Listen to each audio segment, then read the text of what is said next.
ٹھیک ہے، وقت کی کمی کی وجہ سے میں اب دیر نہیں لگانے والا ہوں. وہ کہاں چلا گیا میرا وہ پوائنٹر؟ یہ رہا. میں سچ کہہ رہا ہوں کہ کیبل ٹی وی شروع میں جب آیا تھا، کئی ایک سال پہلے کی بات ہے، تب میرے کچھ عزیز جو مسلمان تھے، میرا مطلب ہے وہ میرے دوست ہیں، آج بھی میرے بہت پیارے ہیں، جس میں کوئی شک نہیں ہے. جب میں ان کے گھر جاتا تھا تب وہ وی ایچ ایس ٹیپس پر ذاکر نائک کو دیکھا کرتے تھے، اور میں ان کی باتوں سے متاثر ہو جاتا تھا. جس طرح سے وہ بات کیا کرتے تھے، ان کے بیان کرنے کا طریقہ، اور جس اقتدار سے وہ بات پیش کیا کرتے تھے، اور میں واہ کہتا تھا. میرے کچھ رشتہ دار تو یہ بھی مانتے تھے کہ ذاکر ایک عیسائی ہیں، مگر میں کہتا تھا نہیں، وہ عیسائی نہیں بلکہ ایک مسلمان ہے. تو جب میں نے مباحثے کے بارے میں سنا تو میں نے واقعی وہ مباحثہ گھر لے جا کر دیکھا. اگر اب کوئی بیٹھ کر وہ دیکھنا چاہے گا، جب اسے اس کے پس منظر کا علم نہیں ہے اور وہ محض دلچسپی کی غرض سے دیکھے گا، تو وہ کہہ سکتا ہے کہ شاید ذاکر نائک نے مباحثے میں فتح پائی تھی. تب میں نے اسے دوبارہ سے دیکھا، میں نے روک کر دیکھا، اور میں اس بات سے قطعی حیران ہو گیا کہ انہوں نے قرآن کی تفسیر کس غلط انداز سے پیش کی تھی، کس طرح سے انہوں نے اسلام کے کلام کا نقطہ نظر توڑ موڑ دیا تھا. اور اگر میں کہیں ایک مسلمان ہوتا، جو میں نہیں ہوں، تب میں بہت ناراض ہو جاتا، کیونکہ ایک مسلمان کے لیے قرآن خدا کا کلام ہوتا ہے، یہی ان کا ایمان ہے، لفظ بلفظ، اور کسی کو یہ اختیار نہیں ہے کہ اسے بدلے یا اس میں ترمیم لائے یا نئے معنی نکالے، جو کوئی بھی ایسا نہیں کرتا. اگر میں مسلمان ہوتا تو ناراض ہو جاتا، پر یہاں یہ لوگ زور سے ہنس رہے تھے. خیر، اس سے مجھے تہلکہ میں چھپا ایک انٹرویو یاد آتا ہے. آپ نے تہلکہ نام کے اخبار کے بارے میں تو سنا ہوگا. وہاں ایک انٹرویو لیا گیا تھا جہاں لکھا تھا کہ ذاکر جب چھوٹے سے تھے تب سے ان کا پسندیدہ کھیل تھا کالے کو سفید ثابت کرنا، جو وہ اسکول میں دوستوں کے ساتھ اور گھر پر خاندان والوں کے ساتھ کھیلا کرتے تھے. جس کے معنی ہوئے، سوچئے میں اپنے ہاتھ میں یہ پوائنٹر پکڑے ہوں جو کالے رنگ کا ہے، اور کچھ پیچیدہ منطقے اور فلسفانہ ہنر سے اور ساتھ میں ڈرامائی انداز کو اختیار کر کے یہ ثابت کرتا ہوں کہ یہ کالا نہیں بلکہ سفید ہے، جو زبانی طور پر تو صحیح لگے گا، مگر جب آپ سائنس کے روح سے اس کا مطالعہ کریں گے تو یہ کام نہیں کرنے والا. مگر ایسا ہوا، یہ بتایا گیا کہ جیسے جیسے وقت بیتا، ذاکر اس کام میں اور ماہر ہوتے چلے گئے. پہلے وہ کالے کو سفید ثابت کرتے تھے، مگر اب وہ کتاب مقدس کے ساتھ یہ سب کرتے ہیں. اب میری آج کی پیشکش میں بغیر کسی شک یا شبہ کے یہ ثابت کروں گا کہ جو کچھ ذاکر نے پیش کیا ہے وہ ایک مثال ہے کہ کیسے سفید کو کالا اور کالے کو سفید کیا جاتا ہے. اب میرے آنے والے بیان میں کوئی بھی بات اپنے دماغ سے نہیں کہوں گا، بلکہ میں کلام کو ناگوار طریقے سے پیش نہیں کروں گا، اور یہ میرے مسلمان بھائیوں اور بہنوں پر ہے کہ وہ جا کر اس کی تشویش کریں کہ میں جو کہہ رہا ہوں وہ غلط ہے یا صحیح، یا کہ میں اس کے معنوں کو توڑ مروڑ رہا ہوں. میں اس پر بات کروں گا جو ذاکر بول چکے ہیں، اور میں اس کی تشریح 3 دائروں کی روشنی میں کروں گا جسے مسلمان مانتے ہیں کہ یہ قرآن کے طور پر قرآن ہے. پہلا، قرآن کے طور پر قرآن. دوسرا، حدیث کے طور پر قرآن. اور تیسرا، عالم دین کے طور پر قرآن کیا ہے. میں عالم فاضل نہیں، ذاکر بھی اپنے آپ کو ایک طالب علم کہتے ہیں. تیسری بات سائنس کی روشنی میں پیش کروں گا، اور آپ دیکھیں گے ذاکر کے دعوے جو پہلے 2 دائروں میں تھے وہ یا تو نقطے سے ہٹ کر ہیں، یا بے معنی یا بالکل غلط. یہ وہ عام سچ تھے جو محمد کے زمانے سے ہیں. کئی بار آپ دیکھیں گے کہ قرآن کچھ کہتا ہے جو سچ نہیں ہے، اور اچانک کوئی حمایتی دین یا کوئی دعویٰ منادیکار اس کے بچاؤ میں اٹھ کھڑا ہوتا ہے، یہ کہہ کر نہیں، اس کے یہ معنی نہیں ہے بلکہ یہ ہیں. تو اس لیے جری نے جو کہا تھا اس پر کوئی نہ کوئی حمایت دین کہے گا نہیں، اس کے معنی یہ نہیں ہے، کیونکہ یہ لفظ بدلا جا سکتا ہے اور ایسا ہوتا ہے. تب سب سے اچھا طریقہ ہے یہ پتہ لگانے کا کہ آپ اسلام کے شروع کے دور کو لے کر دیکھیں کہ وہ کیا معنی نکالتا ہے. اگر آپ قرآن کے سورہ 49 کی آیت 6 کو پڑھیں گے، وہاں ہے: مومنو، اگر کوئی بد کردار تمہارے پاس کوئی خبر لے کر آئے تو خوب تحقیق کر لیا کرو. تو قرآن یہ حکم دیتا ہے کہ آپ اس بات کی جانچ کریں جو کہی گئی ہے. اگر ہم تفسیر ابن خاطر پڑھیں گے تو اس میں اس پر ممانعت ہے. ابن خاطر کو اسلامی حلقوں میں قرآن کا سب سے بڑا اور معتبر تفسیر کار مانا گیا ہے، اس پر کوئی دو رائے نہیں ہے. وہ فرماتے ہیں اگر یہ حدیث کے اعتبار سے ہے تو ٹھیک ہے، مگر جب کوئی قرآن کو اپنی رائے سے یا بغیر کسی علم کے سمجھاتا ہے تب اس کی جگہ دوزخ میں یقیناً مقرر ہے، اور اس پر اس نے حدیث کا بھی حوالہ دیا ہے۔ اب میں آپ کو اسلامی ادبیات کا پس منظر سمجھائے دیتا ہوں۔ قرآن وہ کتاب ہے جس کے بارے میں محمد فرماتے ہیں کہ یہ ان پر اترا ہے اور یہ اللہ کا ہم کلمہ ہے۔ قرآن کا سورہ 33 کی 21ویں آیت یہ فرماتی ہے کہ محمد نسل انسانی کے لیے وہ بہترین مثال ہے۔ اگر آپ صحیح زندگی جینے کا طریقہ اپنانا چاہتے ہیں تو ایسا یہاں لکھا ہے۔ تو جناب اب مجھے یہ جاننا ہے کہ محمد اپنی زندگی کیسے جیتے تھے، مگر افسوس قرآن کچھ نہیں بتاتا، کیونکہ وہ اتنا ہی کہتا ہے اللہ نے یہ فرمایا اور اللہ نے وہ فرمایا، اس کا یہ فرمان ہے، اس کا وہ فرمان ہے۔ تو ہمیں دیکھنا ہے کہ محمد کیسے جیے تھے، اور اس کے لیے حدیثیں پڑھنا ضروری ہوتا ہے، جس کا مطلب ہے وہ روایتیں جنہیں ان لوگوں نے بیان کی جو محمد کے صحابی تھے، وہ بتاتے تھے ہاں ہم نے محمد کو یہ کہتے سنا، ہم نے محمد کو یہ کرتے دیکھا۔ بنیادی طور سے یہ وہ باتیں ہیں جو محمد کے صحابیوں نے ان کو کرتے اور کہتے دیکھا اور سنا۔ تفسیر کچھ اور نہیں، بس یہ باتیں ہیں جو محمد کے بعد الگ الگ عالم دین لکھتے آئے ہیں، اور جو سیرہ ہے وہ محمد کی سوانح عمری ہے، جس کے لکھنے والے نہ جانے کس دور کے تھے، کوئی اس کی تحقیق نہیں کرتا۔ مگر مان لیجئے محمد کے دور سے کچھ لکھی ہوئی سیرہ پائی جاتی ہیں۔ کئی ایک بار میرے بھائی جری نے سیرہ اور تفسیر سے لے کر حوالے دیے ہیں، اور کچھ حدیثوں سے بھی۔ تو دیکھتے ہیں اس کی اہمیت کیا ہے۔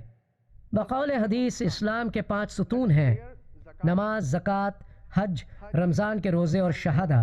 رمضان ابھی ختم ہوا ہے، لکھا ہے یہ سب کرنا بہت ضروری ہے، لیکن جہاں تک نماز کا تعلق ہے، اب سوال ہے کہ نماز کیسی پڑھی جائے۔ نماز تو عائد ہے، مگر ہمیں کھڑا کیسے ہونا ہے، کس طرح نماز پڑھنی ہے، اور کس سلسلے وار، یہ نہیں بتایا گیا ہے۔ اس لیے آپ کو حدیث دیکھنی ہے۔ زکوٰۃ کتنی دینی ہے اور کس کو دینی ہے، کس طرح سے دینی ہے، وہ سب تو لکھا نہیں ہے، اس لیے آپ کو حدیث کا سہارا لینا ہے۔ جہاں تک کہ حج کی بات ہے، جب آپ حج پر جایا کرتے ہیں تو اس لیے یہ وہ 5 ستون کے طریقہ کار حدیثوں میں بیان کیے گئے ہیں۔ یہاں تک کہ کلمہ شہادت جو اسلام پر ایمان لانے کا اعلان ہے، وہ بھی حدیثوں میں لکھا گیا ہے۔ قرآن میں یہ ٹکڑوں ٹکڑوں میں لکھا گیا ہے۔ کلمہ شہادت کا ترمذی کی حدیثوں میں پورا بیان ہے۔ تو جیسا بھائی جری نے فرمایا، ختنے کا حکم قرآن میں کہیں نہیں دیا گیا ہے۔ تو اب دیکھتے ہیں ہمارے عزیز ذاکر کیا فرماتے ہیں، اب ان کا اس پر کیا کہنا ہے۔ آپ وہ چاروں بڑے اماموں کو دیکھیے، امام ابو حنیفہ، امام ابو شافعی، امام حنبلی اور امام ملک۔ اگر کہیں آپ میرا فتویٰ اللہ اور اس کے رسول کے خلاف دیکھیں تو آپ میرا فتویٰ دیوار پر لٹکا دیجیے گا۔ تو چلیے اب ہم ذاکر کے دعووں کی تحقیقات کرتے ہیں، اور میں کہہ سکتا ہوں کہ ایک بھی ایسا دعویٰ نہیں کیا گیا جو قرآن کو سائنس میں درست طور سے پیش کیا گیا ہے۔ تو اب دیکھتے ہیں کہ ذاکر ایک بڑے عالم ہیں یا تماشا کرنے والے ہیں۔ کیا وہ قرآن کو غور سے نہیں سمجھتے؟ اگر یہ اللہ کے سوا کسی اور طرف سے ہوتا تو اس میں کئی قسم کے تضادات ہوتے، اس میں ایک بھی نہیں ہے۔ جب ہم دیکھیں گے تو پائیں گے کہ ایک بھی جائز دعویٰ نہیں ہے۔ تو ذاکر کی پیشکش میں انہوں نے اسے 7 حصوں میں تقسیم کیا ہے، مگر ہم ان ساروں پر بات نہیں کریں گے کیونکہ وقت کی کمی ہے اس وقت۔ تو ہم پہلے حصے سے شروع کرتے ہیں جو ہے علم کائنات کے اوپر۔ ماہرین فلکیات نے دعویٰ کیا کہ یہ کائنات کس طرح وجود میں آئی، تو انہوں نے جانا ماہرین کے دیے گئے نام کے مطابق اسے بگ بینگ کہتے ہیں۔ ان کا کہنا ہے کہ کائنات گیس و غبار کا بادل تھا جو کہ بعد میں کسی بہت ہی بڑے دھماکے سے جدا ہوا، جس کی کہکشائیں ستارے، سورج، چاند اور یہ زمین ہے۔ یہی معلومات علم و حکمت سے بھرے قرآن مجید میں یوں بیان کی گئی ہیں۔ سورہ نمبر 21 آیت نمبر 30 میں کہا گیا ہے، اولم یر الذین کفروا، کیا کافر نہیں دیکھتے، ان السماوات والارض تنازعتهم تقتقما، کہ آسمان اور زمین باہم جڑے ہوئے تھے اور ہم نے انہیں توڑ کر دو کر دیا۔ ان معلومات پر غور کریں جو اس دور میں منظر عام پر آئی ہیں، جن کا ذکر قرآن میں 1400 سال پہلے کیا گیا ہے۔ ان کی باتیں سن کر میں سوچ رہا تھا کوئی بھی ایسی باتیں کر کے اپنا منہ سیدھا کیسے رکھ سکتا ہے جب آپ کو پتا ہے آپ سچ نہیں کہہ رہے ہیں. اگر میں مذاق کرتا ہوں تب آپ میرے ہونٹوں کے کناروں پر ایک مسکراہٹ دیکھ سکتے ہیں. میری سمجھ میں نہیں آتا وہ ایسے کیسے کر سکتے ہیں. خیر، ہم قرآن کی آیت کو دیکھیں گے. کیا کافروں نے نہیں دیکھا کہ آسمان اور زمین دونوں ملے ہوئے تھے تو ہم نے جدا کر دیے اور تمام جاندار چیزیں ہم نے پانی سے بنائی، پھر یہ لوگ ایمان کیوں نہیں لاتے؟ یہ ترجمہ مولانا فتح محمد خان صاحب جالندھری کا ہے. ذاکر کا اپنا کیا ترجمہ یوں ہے: کیا منکر یہ نہیں دیکھتے؟ وہ ایسا فرماتے ہیں. اور آیت میں کیا لکھا ہے؟ معنی سے آیت بالکل صاف ہے، ہم نے وہ کلام پڑھا ہے. چلیے ہم ذاکر کی بات مان ہی لیتے ہیں. یہ آیت یہ کہتی ہے کیا منکر یہ نہیں دیکھتے، تو ذاکر کی بات مان لیتے ہیں. اب اس کا مطلب ہوا کہ تب کچھ ایسا نہ تھا جیسا لوگ نہیں جانتے تھے. کیا آپ کسی سے یوں کہیں گے کیا تم نہیں جانتے جب کوئی ایسی بات ہوگی جو وہ نہیں جانتے ہیں؟ وہ یہی کہیں گے بے شک نہیں، مجھے نہیں پتا تم کیا کہہ رہے ہو، کیونکہ یہ بتانے جیسی بات ہی نہیں. تب وہ ایسے کہیں گے نہیں نہیں. تو کیا آپ یہ کہنا چاہ رہے ہیں کہ اس زمانے کے لوگ بگ بینگ کے بارے میں جانتے تھے؟ میں یہ نہیں کہتا. میں یہ بتانا چاہوں گا کہ بگ بینگ آخر ہے کیا، کیونکہ وہ اس پر بات کر رہے ہیں اور اب میں اس پر بات کرنے والا ہوں. یہ ویڈیو آیا ہے ناسا سے، ذرا دیکھیے.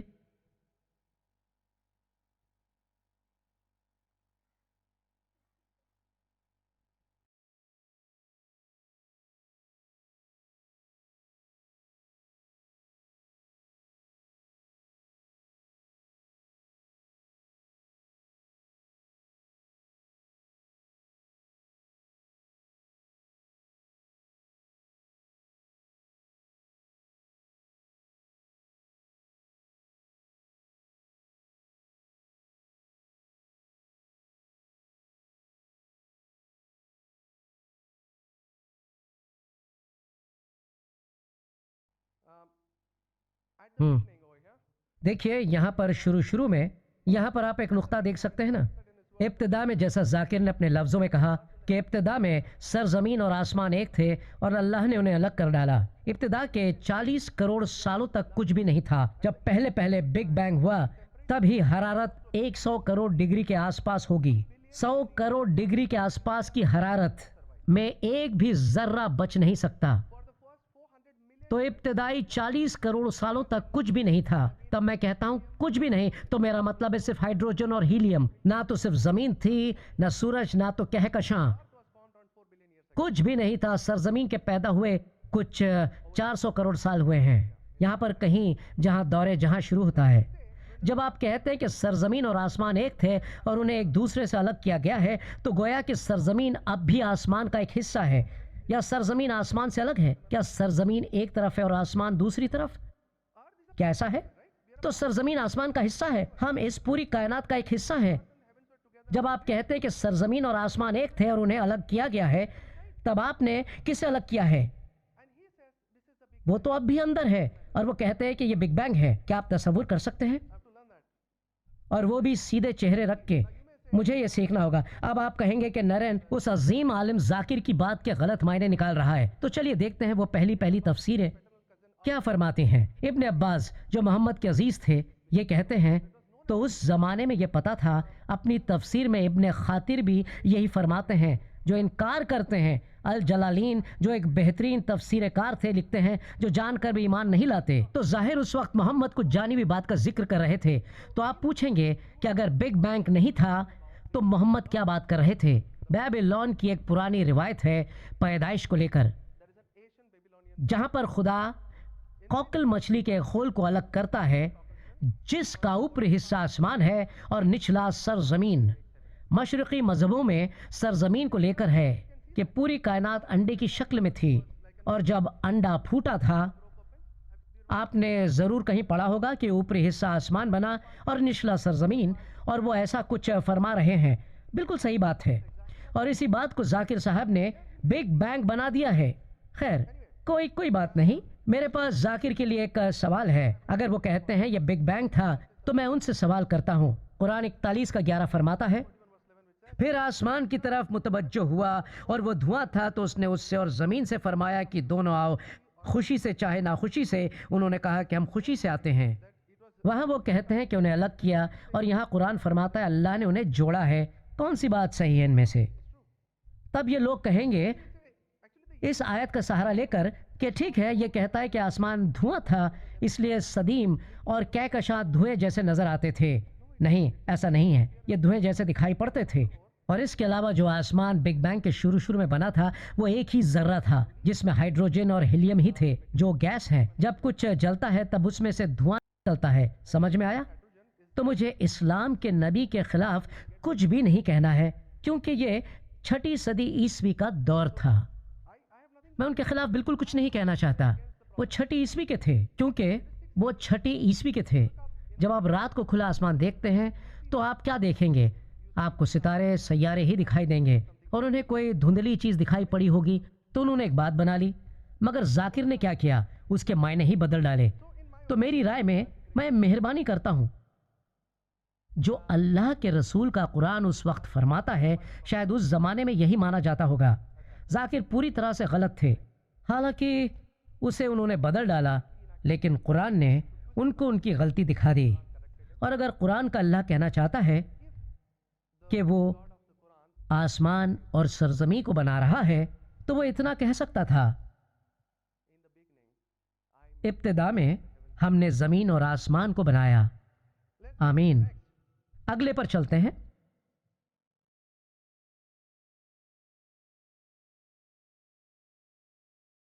سورۃ الانبیاء سورہ نمبر 21 آیت نمبر 33 میں لکھا ہے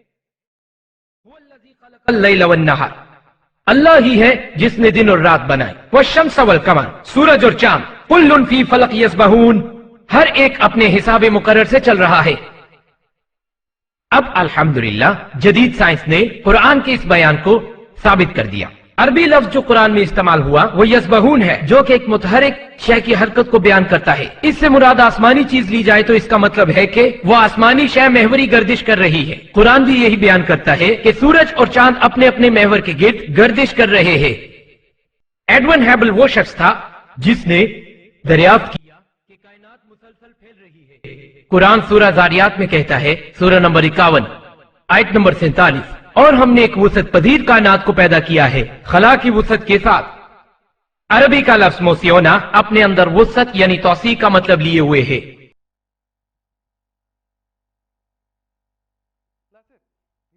ایسا ہے، انہوں نے 2 دعوے کیے ہیں. ایک یہ کہ وہ کہتے ہیں کہ یہ پیشن گوئی ہے، یا پھر یہ کیسے سورج اور چاند گردش کرتے اور چکر کاٹتے ہیں. اب اس میں کچھ نقطے ہیں.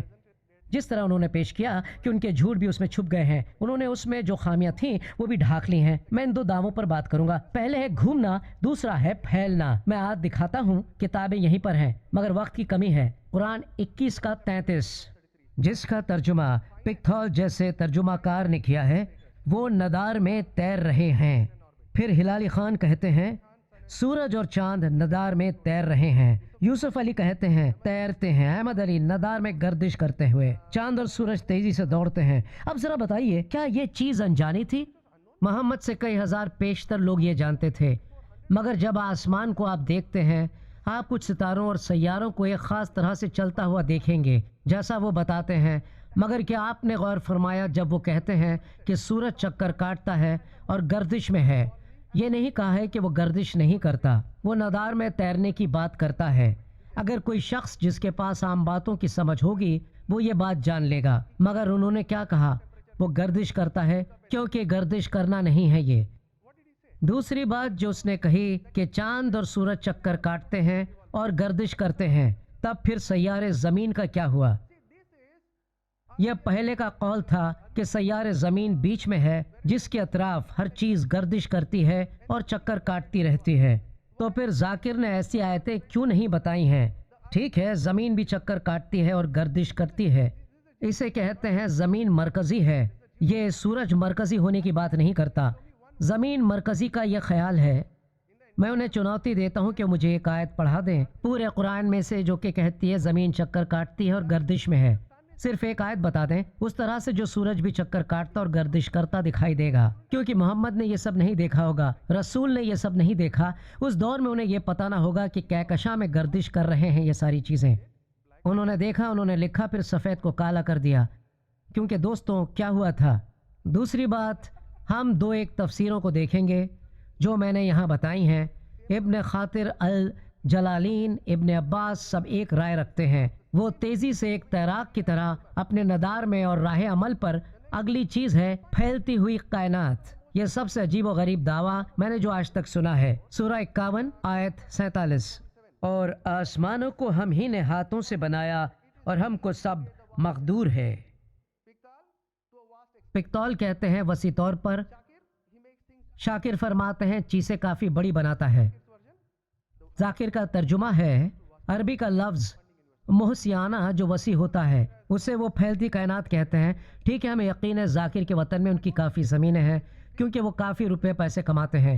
اگر میں ان کے وطن جاتا ہوں اور ایک بڑی سی زمین دیکھ کر کہتا ہوں ذاکر کے پاس بڑی زمین ہے اور یہ ایک وسیع زمین ہے، تو کیا اس کے معنی ہوئے ان کی زمین پھیل رہی ہے؟ اس کے معنی ہوئے بڑی۔ میرے خیال میں ایک بندر بھی آسمان کو دیکھ کر کہتا ہے آسمان بڑا ہے، یہ وسیع ہے، یہ بہت بڑا ہے۔ یہاں تک کہ ولیم ورڈزورتھ اور کئی ایک شاعروں نے آسمان کے وسیع ہونے پر لکھا ہے۔ تو کیا میں کہوں یہ ساری نبوتیں تھیں؟ نہیں، انہوں نے دیکھا، انہوں نے لکھا۔ خیر، یہی چیز دیکھی بھی جا سکتی ہے۔ دیکھتے ہیں کہ ذاکر کیا فرماتے ہیں۔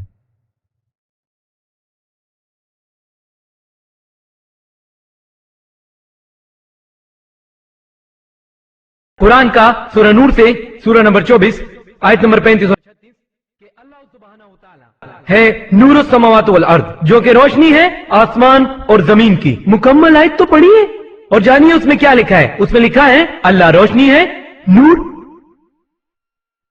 وہ کہتی ہیں اللہ روشنی ہے زمین اور آسمان کی۔ یہ ایک ہمہ وقتی روشنی ہے، جیسے ایک تاک اور تاک میں رکھا چراغ۔ یہاں پر کہا چراغ، لفظ چراغ یہاں ہے۔ تو اللہ سبحانہ و تعالیٰ کی اپنی روشنی ہے اور یہ روشنی منعکس کرتا ہے، جیسے کہ آپ برقی چراغ دیکھتے ہیں جو یہاں بھی ہے۔ اندرونی روشنی سراج کی طرح ہے، جبکہ اس کو منعکس کرنے والا حصہ چاند کی طرح ہے۔ یہ روشنی منعکس کر رہا ہے۔ لیمپ ٹیوب کی تو اپنی روشنی ہوتی ہے، مگر کسی برقی چراغ کا منعکس کرنے والا حصہ روشنی منعکس کرتا ہے۔ یہ دونوں ایک ہی ہیں۔ تو اللہ سبحانہ و تعالیٰ الحمدللہ اس کے سوا کہ اس کی اپنی روشنی ہے، جیسا قرآنی آیات میں ہے، تاک کے اندر ایک چراغ ہے اور اس چراغ کی روشنی اللہ سبحانہ و تعالیٰ کی اپنی روشنی ہے اور اللہ اپنی روشنی منعکس کرتا ہے۔ کیا آپ یہ تصور کریں گے؟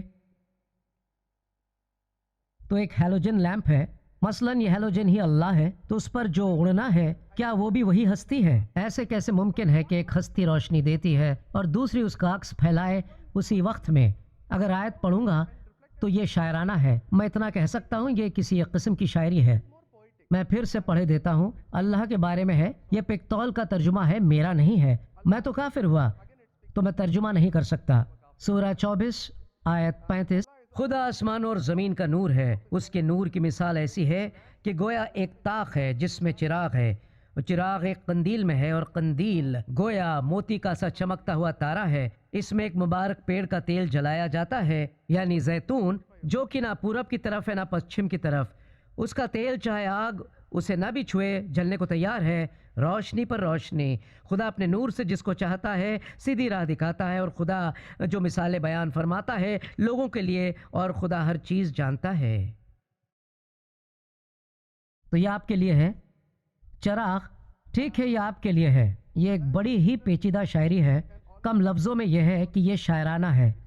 یہ کہتی ہے کہ اللہ ایک طاق میں ہے جو کہ اپنے آپ میں ہی ایک چراغ ہے، جس چراغ میں ہمیشہ زیتون کا تیل ایک برگد کے پیڑ سے پہنچتا ہے جو زمین کے بیچوں بیچ لگایا گیا تھا۔ تو تفسیر میں یہی تو لکھا ہوا ہے، اس کے یہی تو معنی ہیں۔ مجھے شاعری کی سمجھ تو ہے، حالانکہ یہ تھوڑی پیچیدہ سی ہے، یہاں پیچیدہ شاعری کی گئی ہے، مگر کہیں پر بھی وہ اس عکس اور چاند کی بات نہیں کرتا جو کہ روشنی کا عکس ہے۔ آپ اسے ایک معجزہ کیوں کہتے ہیں؟ آپ صاف گوہی سے بات کیوں نہیں کرتے؟ ایسی کتنی ہی آیتیں ہیں اور کتاب بڑی صاف ہے۔ ہم کچھ اور آیتوں کو دیکھیں گے جہاں پر یہی لفظ لکھا گیا ہے، جہاں پر نور سراج لکھا گیا ہے۔ نور یہاں روشنی کا عکس ہے، نور کے معنی یہاں روشنی کا عکس ہوتا ہے۔ کچھ اور آیات دیکھیں گے۔ قرآن میں نور روشنی ہے، کیا تب یہ ترجمہ برقرار رہے گا اگر اس کے بدلے میں روشنی کا عکس اسے لکھ دوں؟ ان کا دوست خدا ہے کہ ان کو اندھیروں سے نکال کر روشنی میں لے جاتا ہے۔ لوگوں، تمہاری طرف چمکتا ہوا نور بھیج دیا گیا ہے۔ کیا اس کے معنی ہوئے روشنی کا عکس؟ اور یہی لفظ نور الگ الگ جگہ اختیار کیا گیا ہے۔ بے شک تمہارے پاس خدا کی طرف سے نور اور روشن کتاب آ چکی ہے۔ کیا کسی طرف سے آپ کو یہ معنی خیز لگتا ہے؟ بالکل نہیں. بے شک ہم انہیں توریت نازل فرمائی جس میں ہدایت اور روشنی ہے. جو اپنے سے پہلے کی کتاب توریت کی تصدیق کرتے تھے اور ان کو انجیل عنایت کی جس میں ہدایت اور نور ہے.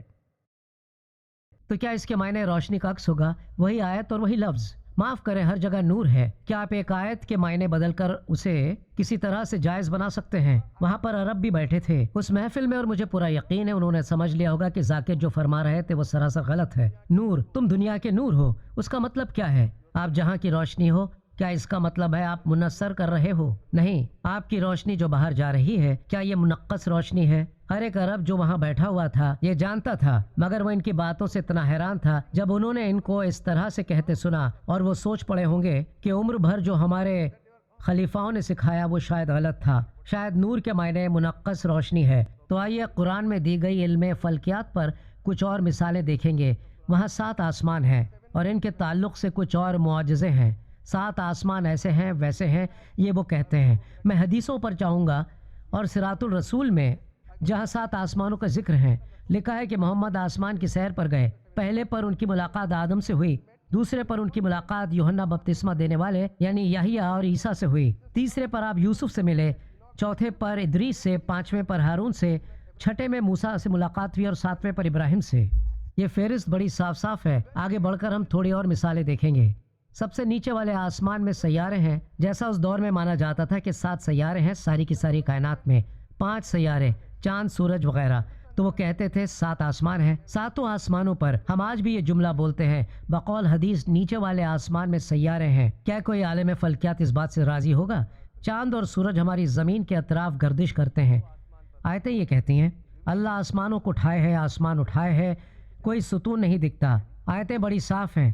اللہ آسمانوں کو اٹھائے ہے، اللہ ہی آسمانوں کو اٹھائے ہوئے ہے، کوئی ستون نہیں دکھائی دیتا. آیتیں بڑی صاف ہیں. اس کے علاوہ اور بھی ہیں. زمین ایک جگہ پر کھڑی ہے، وہ جنبش بالکل بھی نہیں کرتی ہے، ایک جگہ کھڑی ہے. اگلا دیکھتے ہیں. ٹوٹے ہوئے تارے، دمدار ستارے مثالیں ہیں. آیت میں صاف ہے. کئی آیتیں یہ بتاتی ہیں اللہ ان سے شیطان اور جنوں کو مارتا ہے. دیکھیے میں ان کو الزام نہیں دیتا. رسول جب دن بھر کی محنت سے تھک ہار کر آسمان کو دیکھتے ہوں گے تو ان کو لگتا ہوگا جیسے بچپن میں میری ماں مجھ سے کہتی تھی دیکھو جن آیا، شیطان آیا. یہ سب ہوتا ہے جی، ہم سمجھ سکتے ہیں، کوئی بات نہیں. اور ایک آخری چیز، سورج اس زمین کی گردش کرتا ہے. میں رسول پر الزام نہیں لگاؤں گا. یہ 6 عیسوی صدی کی سمجھ ہے. وہ وہی دہرا رہے تھے جو اس زمانے میں حقیقت مانی جاتی تھی. کوئی بات نہیں، ذاکر قطعی طور پر غلط ہے. اگر قرآن کچھ ایسا کہنا چاہتا ہے وہ اتنا کہہ دیتا کہ سیارے زمین ایک گولا ہے جو سورج کی گردش کرتا ہے اور چاند سرزمین کی گردش کرتا ہے اور روشنی منعکس کرتا ہے. کیا میں یہ کہہ سکتا ہوں؟ کیا ہم یہ کہہ سکتے ہیں؟ اگر خدا کہنا چاہتا تب وہ یہ لفظ کہہ سکتا تھا.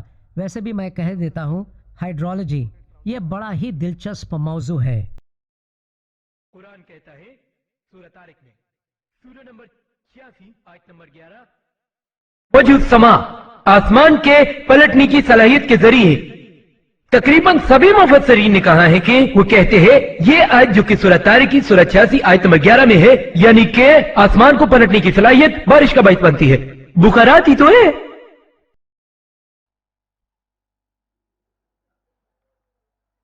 بالکل ایسا ہی ہوا. آرام سے دیکھیے بھائی صاحب، آخر آپ کہنا کیا چاہ رہے تھے؟ یہ مذاق نہیں ہے. میں یہاں مذاق کرنے کی کوشش نہیں کر رہا ہوں. بس مسکرانا میری عادت ہے. میں یہاں پر مذاق کرنے کے لیے بالکل بھی نہیں آیا. آپ یہ کہہ سکتے ہیں کہ ممبئی کا رہنے والا جو کبھی ایک ڈاکٹر تھا وہ فلسطین میں رہنے والے عرب سے بہتر عربی جانتا ہے اور بولتا ہے. وہ یہ کہہ سکتا ہے کیونکہ اس میں یہ ہمت ہے. تو دیکھتے ہیں تفسیر اس آیت پر کیا بیان دیتی ہیں. ابن قاطر کے حوالے سے آسمان جو بار بار پانی برساتا ہے. ابن عباس نبی محمد کے جو رشتہ دار تھے اس آسمان سے جو بار بار بارش برساتا ہے. الجلالین آسمان سے بار بار جو بارش بار بار برستی ہے. سید مودودی ایک بہتر تفسیر کار اس آسمان سے جو بارش بھیجتا ہے. تو یہ وہ سب ہیں. یہاں پانی کا بھاپ بن کر واپس برسنا کہاں چلا گیا؟ وہ بس وہی بات کہتے ہیں جو دیکھتے تھے. یہ وہی بات ہے, انہوں نے دیکھا, انہوں نے لکھا, رسول نے دیکھا, رسول نے لکھا. مجھے اس سے کوئی دقت نہیں ہے. کیا 6 صدی عیسوی کے سائنسدان غلط تھے؟ بالکل نہیں. انہوں نے وہی سمجھا جو انہوں نے دیکھا تھا. آج یہ 1000 سال بعد جب کوئی میرا ویڈیو دیکھے گا تب وہ کہہ سکتا ہے یہ سب بکواس ہے. ان کا نظریہ تب تک بدل گیا ہوگا, پر تب سے میرا مسئلہ نہیں ہے. اور جو کوئی بھائی جیری نے کہا کہ اپنے مذہب کے نئے معنی مت نکالو تاکہ میرے مذہب پر تم حملہ کر سکو, یہی تو ہمارا مسئلہ ہے. نہیں تو میں اپنا وقت یہاں پر کیوں ضائع کرتا. اب ہم کچھ اور دیکھیں گے. یہ ذاکر کی کامیابی کا راز ہے. قرآن نے بڑی تفصیل سے پانی کے دور کے بارے میں بتایا ہے کئی مقامات پر. یعنی پانی کس طرح اوپر اٹھتا ہے, بادل کیسے بنتے ہیں, بادل آپس میں کیسے جڑتے ہیں, گرج چمک ہوتی ہے, اور پھر اس طرح سے پانی برستا ہے.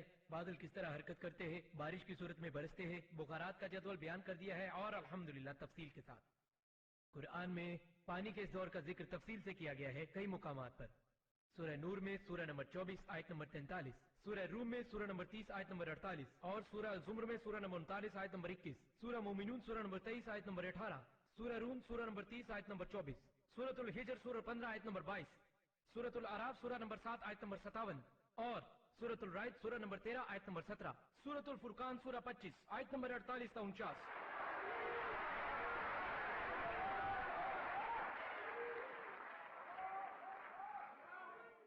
سورۃ الفاتر سورہ 35 آیت نمبر 9, سورہ یاسین سورہ نمبر 36 آیت نمبر 34, اور سورہ جاسیہ سورہ نمبر 45 آیت نمبر 5, سورۃ القاف سورہ نمبر 50 آیت نمبر 9, سورۃ الواقعہ سورہ نمبر 56 آیت نمبر 68 تا 70. کئی مقامات پر سورۃ الملک سورہ نمبر 67 آیت نمبر 30. قرآن کریم کئی مقامات پر پانی کے دور کو تفصیل سے بیان کرتا ہے. مجھے بڑی ہنسی آ رہی ہے. اب بات یوں ہے, جن لوگوں نے قرآن تو پڑھا ہے مگر کبھی اس کی تفسیر یا بیان نہیں پڑھا, یہی تو وہ نقطہ ہے, یہی تو وہ مسئلہ ہے. ہم نے یہ کمی ہر ایک مذہب میں دیکھی ہے, ہم لوگوں میں بھی ہے یہی کمی. اب جو میں اس بات کو یاد رکھتا ہوں تو میرے پاسبان بڑے خوش ہو جاتے ہیں, مگر بعد میں جب وہ میری تشویش کرتے ہیں, اور مجھے خوب پتہ ہے اس کا نتیجہ کیا ہوگا. اب ہم ذاکر کی بات کی تفشیش کریں گے.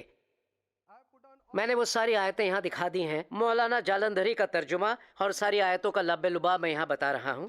کیا یہ ایسا ہے کہ ایک بھی نقطہ آپ کی نظر سے نہ گزرا ہو؟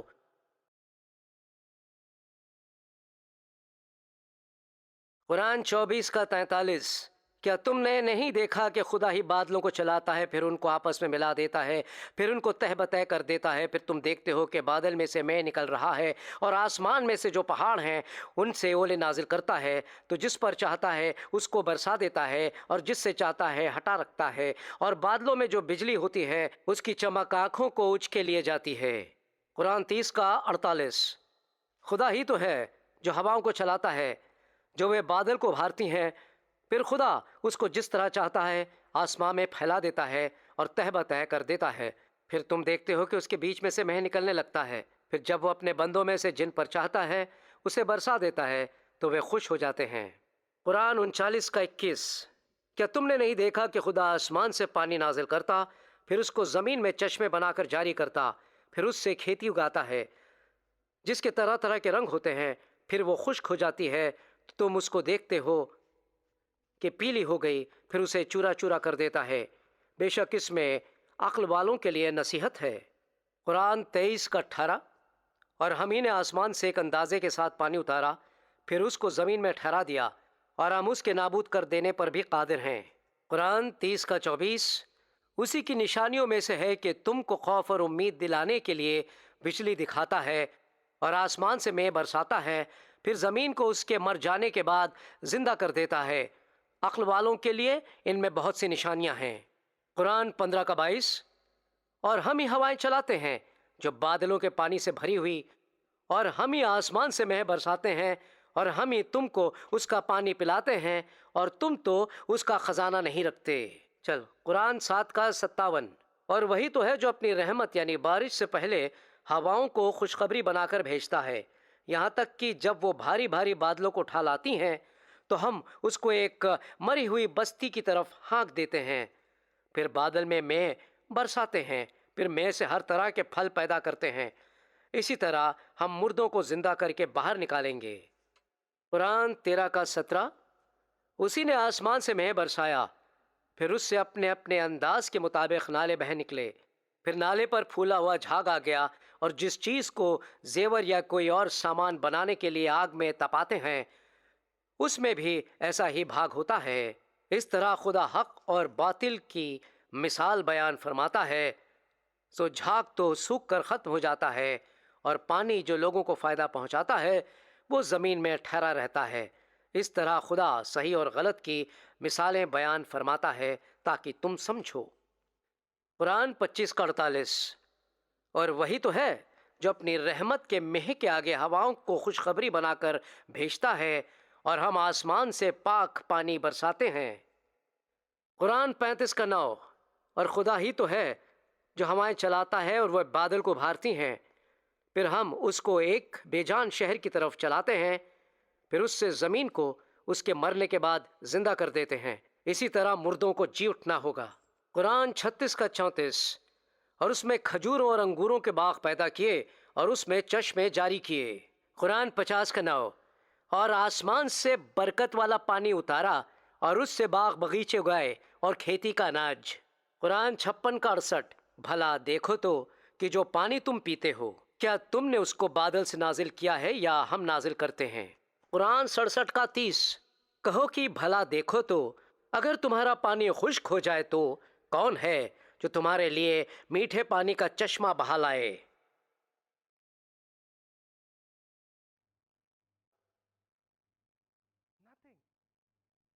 کچھ بھی نہیں۔ اس کے بدلے اگر میں آیتیں پڑھوں گا اور میرے پاس وقت ہوا، اگر میں وہی منطقہ یہاں اپنانے لگا تب اتنی غلطیاں ابھر کر آنے لگیں گی اور ذاکر کے ترجمے کے اصلی معنی نکل کر آ جائیں گے۔ ایک آیت ہے جو کہتی ہے کہ بارش خوشی کا پیغام لے کر آتی ہے۔ مجھے بتائیے یہ صرف فلسطین میں ہوتا ہے؟ میں اتنا خوش نہیں ہوتا جب ممبئی میں ہوتا ہے۔ خیر بات یہ ہے، یہ ساری باتیں ہیں مگر کوئی کہہ سکتا ہے یہ شاعرانہ ہے۔ جی مگر نقطہ یہ ہے اگر آپ اسے منطقہ بنا دیں گے اور میں اس منطقے کو انجام تک پہنچا دیتا ہوں تب بات پوری ہو جائے گی۔ اب آگے بڑھتے ہیں۔ یہ ہائیڈرولوجی تھی۔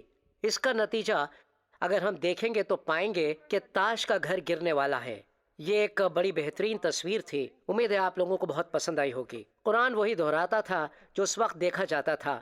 محمد بادلوں کو آتا دیکھتے تھے، بادلوں کو جمع ہوتا دیکھتے تھے، وہ بادلوں سے پانی برستا دیکھتے تھے، وہ بادلوں کو آگے جاتا دیکھتے تھے، وہ ہواؤں کو بادلوں کو اڑا کر لے جاتا دیکھتے تھے، وہ بادلوں کو زمین میں نالے بناتے دیکھتے تھے، وہ پانی کو نکلتا اور سبزے کو اگتا دیکھتے تھے۔ تو کیا اس کے لیے آپ کو نبوت کرنے کی ضرورت ہے؟ ٹھیک ہے، تو اب آگے بڑھتے ہیں۔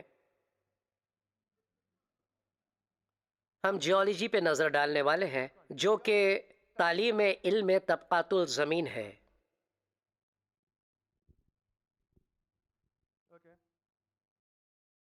سورۃ الانبیاء میں سورہ نمبر 21 آیت نمبر 31 اور سورہ لقمان سورہ نمبر 31 آیت نمبر 10 اور اسی طرح سورہ نحل سورہ نمبر 16 آیت نمبر 15 میں لکھا ہے، اور ہم نے پہاڑوں کو مضبوطی سے زمین میں کھڑا کیا ہے تاکہ نہ یہ خود ہلے اور نہ یہ تمہیں ہلائے۔ اب ہم آگے دیکھتے ہیں۔ پہاڑ کا کام قرآن میں یہی بتایا گیا ہے کہ وہ زمین کو ہلنے سے بچائے۔ قرآن میں یہ کہیں نہیں لکھا کہ پہاڑ زلزلے کو روکتے ہیں۔ اور ڈاکٹر ولیم کیمبل نے کہا، انہوں نے اپنی کتاب سے پڑھا کہ اگر پہاڑی علاقے کو دیکھا جائے جہاں زلزلے آتے ہیں اور پہاڑ اس کی وجہ بنتے ہیں۔ اب ذرا غور کیجئے، قرآن میں یہ کہیں نہیں لکھا کہ پہاڑ زلزلوں کو روکتے ہیں۔ عربی میں جو لفظ زلزلے کے لیے یوز ہوتا ہے ڈاکٹر کیمبل عربی جانتے ہیں، یہ ہے زلزال یا زلزلہ۔ ان 3 آیات میں استعمال ہونے والا لفظ جو میں نے کہا وہ ہے تمیدہ۔ تمیدہ کا مطلب ہے ہلانا، جھلانا یا جھولا دینا۔ اور قرآن کہتا ہے سورہ لقمان سورہ نمبر 31 آیت نمبر 10 میں، اور اسی طرح سورۃ النحل سورہ 16 آیت 15، ہم نے پہاڑوں کو مضبوطی سے زمین میں کھڑا کیا، نہ کہ یہ خود ہلے نہ تمہیں ہلائے۔ یہ ہے تمیدہ بکم، نہ یہ تمہیں ہلائے۔ اشارہ ہے اگر یہاں پہاڑ نہ ہوتے تو اگر تم چلتے، اگر تم پھرتے تو زمین بھی تمہارے ساتھ چلنے پھرنے لگتی، اگر تم جھکتے تو زمین بھی تمہارے ساتھ جھک جاتی۔ ہمیں پتا ہے عام طور پر جب ہم زمین پر چلتے ہیں تو وہ نہیں لرزتی۔ کریں گے کوئی چہرے پر بغیر شکن لائے یہ کیسے کہہ سکتا ہے؟ میں نے سینٹ فیلڈ اور کئی مسخروں کو دیکھا ہے مگر یہ تو انتہا ہو گئی۔ خیر کوئی بات نہیں۔ کیا آپ یہ سوچ بھی سکتے ہیں؟ دراصل یہ وہ ڈیبیٹ کا حصہ تھا جس نے مجھے چونکا دیا تھا۔ اس سے پہلے میں کچھ خاص توجہ نہیں دے رہا تھا، مگر یہاں جو ذاکر کی جملے بازی تھی وہ قابل تعریف ہے۔ فرض کیجئے میرے ہاتھ پر جراثیم ہے، مجھے بری نظر سے مت دیکھیے،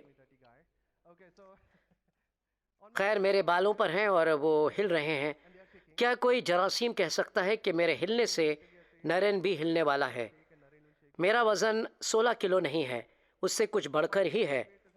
اوسط وزن 60 کلو ہوتا ہے لوگوں کا، اور زمین کا وزن ہے 60 یعنی 23 صفر سے ضرب یعنی ملٹیپلائی کرنا۔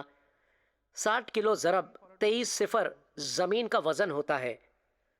فرض کرتے ہیں کہ پہاڑ بھی نہیں ہوتے، کیا تب ذرا بھی ممکن ہوگا؟ اپنے تصور کو کہیں بھی لے جائیے، تو کیا آپ کے ہلانے سے سیارے زمین ہل جائے گی؟ یہ کہہ کر میرے دل میں ڈاکٹر ولیم کیمبل کے لیے بہت عزت بڑھ گئی۔ انہوں نے شاندار جواب دیے، مگر وہ ایسی باتوں سے حیران ہو گئے تھے۔ آخر آپ اس پر کیا کہہ سکتے ہیں؟ کیا کہیں گے آپ؟ کیا کہیں گے؟ اس بکواس کو سمجھنے میں میرے کئی دن اور کئی ہفتے لگ گئے، اور تب کہیں میں اس شخص کے خلاف اپنے جواب لے کر آیا جو بڑا عالم فاضل بنا بیٹھا ہے۔ خیر اب ہم آگے بڑھتے ہیں۔ میرے خیال میں مجھے اس حصے کو غلط ثابت کرنے کی ضرورت بالکل بھی نہیں ہے۔ قرآن کی یہ جیولوجی ہے، پہاڑ زلزلوں کو روکتا ہے، مگر ہمیں پتہ ہے کہ زلزلوں کا نتیجہ پہاڑ ہوتے ہیں۔ اوپری سطح جنبش کرتی ہے، نچلی پرت یا ٹیوٹونک پلیٹس جنبش میں آتے ہیں، تب پہاڑ بنتے ہیں۔ تو وہ یوں ہوا جیسے کوئی چیز جنبش میں آتی ہے اور ایک لہر بنتی ہے جو پہاڑ بن جاتی ہے، اور اسے ہم زلزلے کی شکل میں محسوس کرتے ہیں۔ قرآن 16:15 یہ فرماتا ہے، پہاڑ بن جاتے ہیں، پیدا نہیں ہوتے۔ پھر سے میں ان پر الزام نہیں لگاؤں گا، کیونکہ اگر ریگستان میں جائیں گے وہاں پر آپ کو کھلی کھلی زمین دکھائی دے گی، اور اس میں کچھ ایسا کھڑا ہوا دکھائی پڑے گا جو ایک تمبو کی شکل میں ہوگا، ہے نا؟ تمبو کو کھڑا رکھنے تو میں اس پر الزام نہیں لگاؤں گا جس نے پہاڑ کا تصور ایک تانے ہوئے تمبو کی شکل میں کیا ہے۔ زلزلے غیر مسلمانوں کے لیے آتے ہیں، سچ ہے کیا؟ جو پچھلی بار سونامی انڈونیزیا میں آیا تھا جہاں 3 لاکھ لوگ مارے گئے۔ انڈونیزیا ایک اسلامی ملک ہے۔ ایران کو لیجئے، پچھلے 200 سالوں میں جو سب سے بھیانک زلزلے آئے وہ اسلامی ملکوں میں ہی آئے۔ کیا میں یہ کہہ رہا ہوں وہ مسلمان نہیں تھے؟ نہیں، یہ مت بھولیے کہ زمین پر زندگی چلتی ہے زلزلوں کی وجہ سے۔ ٹیکٹونک پلیٹ کی جنبش، کسی دوسرے جانے پہچانے سیارے میں یہ سب نہیں ہوتا ہے۔ اگر ٹیکٹونک پلیٹ کی جنبش تھم جائے تو زلزلے بھی تھم جائیں گے، زمین پر جاندار بھی نہیں رہیں گے۔ اگلی بات، 7 زمینیں ہیں۔ یہ بھی ایک پرانا خیال ہے، جب لوگ سمجھتے تھے کہ زمین کی سطح ہوتی ہے جہاں انسانوں کو عذاب میں مبتلا کیا جاتا ہے۔ آپ کو وہ کہانیاں تو یاد ہیں۔ اب وہ اسے لے کر ایک کہانی کڑی کر لیں گے کہ یہ قرآن کا ایک معجزہ ہے جو کہتا ہے ایک چادر ہے، ایک سطح ہے، فلانا فلانا ہے، اور بیچ میں ایک گدا خانہ ہے، یعنی 7 سطح ہیں۔ نہیں، وہ اس کے معنی بتانے والے کون ہوتے ہیں؟ تو دیکھیں حدیث کیا کہتی ہے۔ یہ بڑا صاف ہے، آگے اتنی ساری حدیثوں کے حوالے ہیں جو یہی کہتی ہیں آسمان کے سطح ہیں جن کے بیچ 500 سالوں کا سفر ہے۔ مجھے نہیں پتا آپ نے کس بنا پر 500 سال کے سفر کا حساب کیا ہے، اس طرح سے پیدل یا ہوائی سفر، پتہ نہیں کس طرح سے۔ یہاں پر ایک بات اور ہے، سرزمین ایک کاؤچ کی طرح ہے، زمین ایک قالین کی طرح ہے، زمین پھیلی ہوئی ہے۔ بات بالکل صاف ہے، یہ میرا ترجمہ نہیں، یہ پکتھول کا ترجمہ ہے۔ سرزمین ایک کاؤچ کی طرح ہے، زمین ایک قالین کی طرح ہے، زمین پھیلی ہوئی ہے۔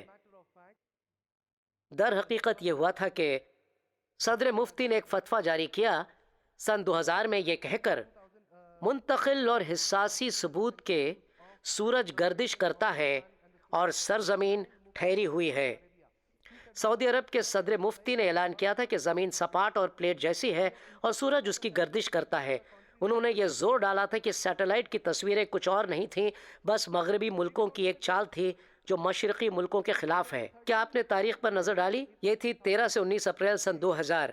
جو بات چیت ذاکر نائک اور ولیم کیمبل کے بیچ ہوئی اس کی تاریخ 1 اپریل سن 2000 تھی۔ اس کے 2 ہفتے بعد ہی مفتی ذاکر کی بات سے راضی نہ ہوا اور یہ فتویٰ جاری کیا۔ اگر سرزمین سپاٹ ہے اور اس کے برخلاف بات ایک سازش ہے، جیسے بھارت پاکستان کے بارے میں کہتا ہے، وہ کہتے ہیں کہ مغربی ملکوں کی سازش ہے اور اس پر بات ختم ہو گئی۔ اب اس کے پیچھے کیا وجہ ہو سکتی ہے؟ یہ کہ ان کا یہی ایمان ہے دین یہی تعلیم دیتا ہے کہ ساری کائنات کے بیچوں بیچ آپ سرزمین دیکھتے ہیں اور سارے زمین پر مکہ ہے، چین ہے اور بھارت ہے، بس محمد اتنا ہی جانتے تھے، اور یہ سارے کے سارے قاف کے پہاڑوں سے گھرے ہوئے ہیں اور قاف سمندر سے گھرا ہوا ہے اور اوپر آسمان گنبد جیسا ہے۔ تو جب کسی صاف شفاف رات کو کوئی باہر نکلتا اور آسمان کو دیکھتا تو اسے یہی دکھائی دیتا کہ چاروں طرف پہاڑ ہی پہاڑ ہیں اور اس کے آگے سمندر ہے۔ تب انہیں لگا یہی سیارے زمین ہے، تو بات یہ ہے، اور انہوں نے ایسا کہا، اس گنبد پر تصویروں کی طرح ستارے چپکے ہوئے ہیں جیسے آپ بچوں کے ایک سونے کے کمرے میں رات کے وقت چپکاتے ہیں۔ تو یہ قرآن کی طرف سے ارضیات کی تصویر کی پیشکش ہے، ایک قدیمی اسلامی نقشہ ہے جو یہ دکھاتا ہے کہ سرزمین ایک گائے پر کھڑی ہے اور مکہ چین اور بھارت کے بیچوں بیچ وہ ہے، اور یہاں یہ سمندر ہے اور یہ قاف کے پہاڑ ہیں جو ایک گائے کے اوپر کھڑے ہیں، اور یہ گائے ایک مچھلی پر کھڑی ہوئی ہے۔ جی ہاں، گائے مچھلی پر کھڑی ہوئی ہے اور مچھلی ایک گول پیالے میں ہے اور پیالہ ایک فرشتے کے پروں پر ہے۔ یہی سکھایا جاتا تھا۔ یہ ایک قدیمی اسلامی نقشہ ہے، نہ کہ قدیمی قاف کا نقشہ۔ اب جو آندھی طوفان ہے وہ کافروں کے لیے ایک سزا ہے، ان پر قرآن کی آیتیں بھی ہیں۔ سینہ اونچائی پر چڑھنے سے اینٹنے لگتا ہے۔ مجھے نہیں پتا تھا کہ میں اب کیا کہوں، میری زبان بند ہے، مگر یہ لوگ کہتے ہیں کہ یہ ایک معجزہ ہے۔ یہ کہہ کر جب کوئی خلائی جہاز میں سفر کرتا ہے تب اس کا دل اینٹنے لگتا ہے۔ یہ ایک سچ ہے۔ تو وہ کہتے ہیں کہ اس آیت میں خلائی سفر کی بات کی گئی ہے۔ قسم سے میں مذاق نہیں کر رہا ہوں۔ یہ لوگ کہتے ہیں یہ خلائی سفر کی بات ہے۔ کیا کہیں پر ایسی کوئی بات کی گئی ہے؟ یہ بس اتنا ہی کہتا ہے اگر اللہ کسی کو بچانا نہیں چاہتا وہ اس کا دل بند کر دیتا ہے، اور اگر اللہ کسی کو بچانا چاہتا ہے وہ اس کے دل کو کھولتا ہے۔ اگر اللہ کسی کو بچانا نہیں چاہتا تب اس کا دل بند کر دیتا ہے۔ اور یہ لوگ کہتے ہیں یہ بات خلائی سفر کی ہے۔ دراصل یہ خلائی سفر کی بات ہے کیونکہ اس میں دل اور سینہ اینٹنے لگتے ہیں۔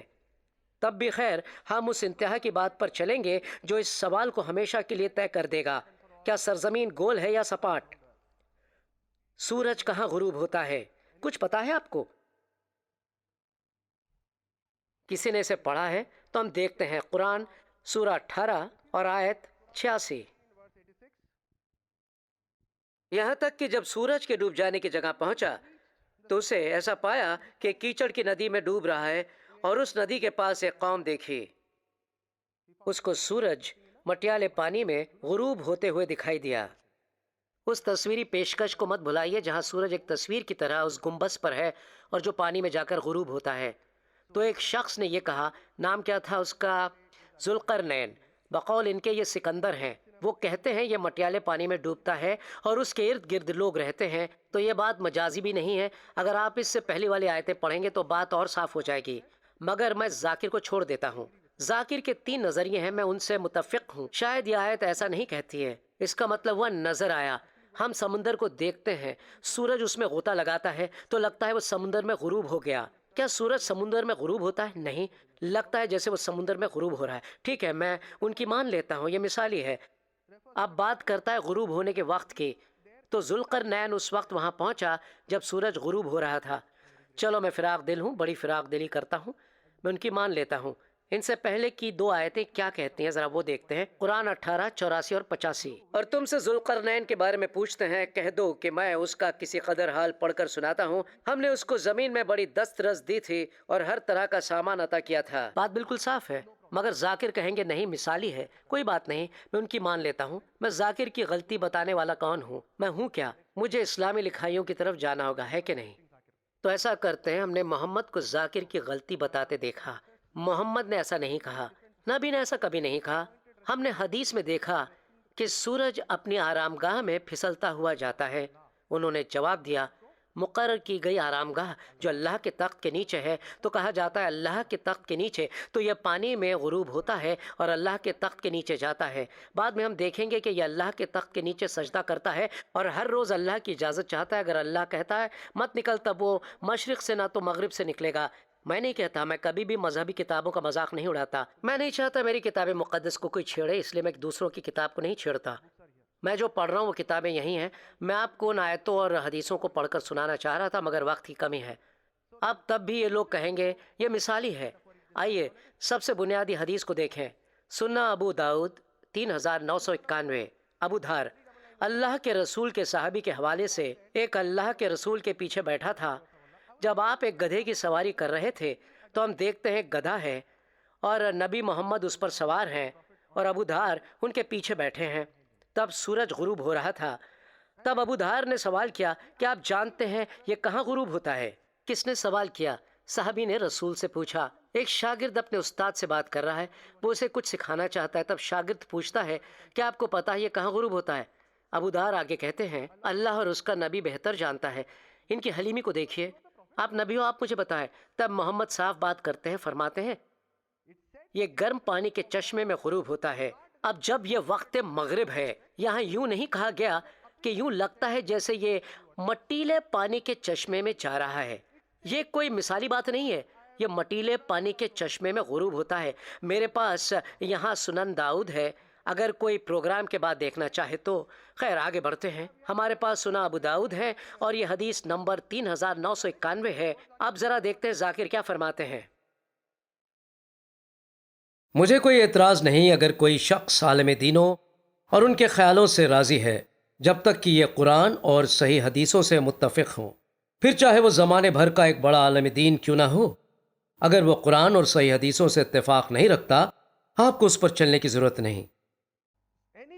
یہ فرماتے ہیں جہاں بھر کا کوئی بھی عالم اگر قرآن یا حدیث کی سمجھ کے برخلاف بولتا ہے تب اس کی مت سنو، مگر میں یہاں قرآن اور حدیث کے حوالے سے ہی بات کر رہا ہوں.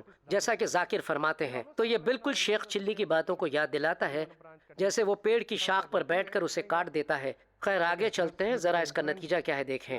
وہ بس وہی دوہرا رہے تو جو اس دور میں صحیح مانا جاتا تھا. ذاکر نے اسے سلسلے بیان سے ہٹایا اور وہ قطعی غلط تھے. کیا وہ قرآن کو غور سے نہیں سمجھتے؟ اگر یہ اللہ کے سوا کسی اور طرف سے ہوتا تو اس میں کئی قسم کے تضادات ہوتے، اس میں ایک بھی نہیں ہے.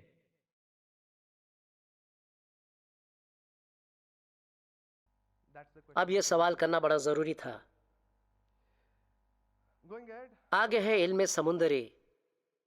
قرآن کہتا ہے سورہ رحمان سورہ نمبر 55 آیت نمبر 19-20 مرج البحرین یلتقیان بینہما برزخ لا یبغیان. یہ اللہ ہی ہے جس نے پانی کے دو دھارے آزاد چھوڑ رکھے ہیں، وہ آپس میں ملتے ہیں مگر گھلتے نہیں. ان کے درمیان ایک حد فاصل ہے جسے عبور کرنے کی اجازت نہیں. دو سمندروں کے بیچ ایک دیوار سی ہے، ظاہر ہے اسے پار نہیں کیا جا سکتا. میرے خیال میں محمد اسی پر بات کر رہے تھے. جب نمکین اور میٹھا پانی ملتے ہیں تب ایک دیوار سی دکھائی پڑتی ہوگی. جی ہاں، مگر پانی گھل مل جاتے ہیں. جی ہاں گھل مل جاتے ہیں. وہ فوراً تو نہیں ملتے مگر گھل مل ضرور جاتے ہیں. اگر آپ دو طرح کے پانی ساتھ میں رکھیں گے، صاف پانی کی بکٹ میں آپ کیچڑ کا پانی انڈیلیں گے تو کچھ دیر تک وہ الگ لگیں گے، مگر کیا وہ ہمیشہ الگ رہیں گے؟ وہ گھل مل جائیں گے. زیادہ گاڑھا پانی ہلکے گڑھے پانی سے گھل مل جاتا ہے، تب کوئی دیوار یا رکاوٹ نہیں رہتی. مگر جب میں حدیثوں اور تفسیروں کو دیکھتا ہوں تو وہ شاید محمد ایک سوکھی زمین کے ٹکڑے کی بات کر رہے تھے جو دو سمندروں کے درمیان تھی اور ان دو پانیوں کو ملنے سے روکتی تھی. اور یہاں ذاکر نے اسے سائنس کا نمونہ بنا ڈالا ہے. شاید محمد اس کی بات کر رہے تھے جو انہوں نے دیکھا ہوگا، جسے ذاکر نے پھر سے سلسلے بیان سے ہٹایا. اور یہاں قرآن اتنا ہی کہہ سکتا تھا. جب دو چیزیں ملتی ہیں تب ان کے بیچ علیحدگی سی نظر آتی ہے جو ہوتی نہیں ہے. یہ بس علیحدگی سی دکھائی دیتی ہے. یہ بھی بڑی دلچسپ بات تھی کہ ذاکر نے اپنے آدھے سے زیادہ بات ایمبریولوجی یا جنمیات پہ بات کرنے میں ضائع کر دی. قرآن کہتا ہے سورۃ المومنون سورہ نمبر 23 آیت نمبر 13 اور سورۃ الحج سورہ نمبر 22 آیت نمبر 5 میں، اور اس کے علاوہ 11 جگہوں پر قرآن میں کہا گیا ہے کہ تمام انسان بنے ہیں نطفے سے، مایا کی تھوڑی سی مقدار سے. جیسے ایک پیالے میں قطرے جیسی مقدار نطفہ عربی میں تھوڑی سی مقدار کو کہتے ہیں. آج ہمیں پتا چلتا ہے کہ ایک قطرہ مادہ منویہ میں تقریباً کئی ملین نطفے پائے جاتے ہیں. صرف ایک چاہیے ہوتا ہے بیضے کو برابر کرنے کے لیے، جسے قرآن نے کہا ہے نطفہ. قرآن کہتا ہے سورۃ السجدہ سورۃ 32 آیت نمبر 8 میں ہم نے بنی نوع انسان کو سلالہ سے بنایا ہے، جس کا مطلب ہے کل کا بہترین جز. صرف ایک نطفہ برابر کرتا ہے بیضے کو تقریباً کئی ملین نطفوں سے، جسے قرآن السلالہ کہتا ہے کل کا بہترین جز. قرآن کہتا ہے سورۃ الانسان میں سورہ 76 آیت نمبر 2 ہم نے بنی نوع انسان کو بنایا نطفۃ امشاج سے، مخلوط مایا کی ایک بہت ہی قلیل مقدار. اس کا مطلب ہے نطفہ اور اسی طرح بیضہ دونوں ہی چاہیے ہوتے ہیں برابری کے لیے.